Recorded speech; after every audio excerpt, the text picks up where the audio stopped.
Watch na quality ba yung hanap mo guys? Ito, itry nyo yung ating kay Luos watch guys. Okay, unbox natin siya guys. Okay, unboxing, makikita nyo sa kanyang box is okay, yung kanyang outer box. Then, ito naman yung kanyang pinaka inner box guys. Okay, makikita nyo agad yung ating watch guys. Ang ganda na itong watch na to dahil ito ay naka premium leather sa kanyang strap guys ha.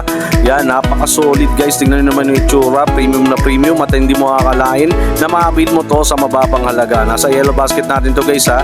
Okay, nandyan din bubungat sa inyo yung kanyang user manual at ito naman yung appearance ng ating watch guys. Okay, napakaganda ng colorway niya guys no. Tingnan nyo naman, ito ay naka beige color, tapos meron siyang premium vegan leather guys na naka beige color din guys. Okay, sa mga gusto magabil niya, nasa yellow basket natin yan. Napaka premium guys. Ngayon lang ako nakakita ng ganitong presyo na watch pero napaka high end ng looks. Tignan mo naman yung appearance, detail na detail yung kanyang design mga bossing. Yan, sa mga gusto magabil niyan ha, nandiyan yan sa ating yellow basket. Huwag nyo nang sayangin habang mababa pa yung presyo niya mga boss. Okay, sulit na sulit to para sa akin mga boss.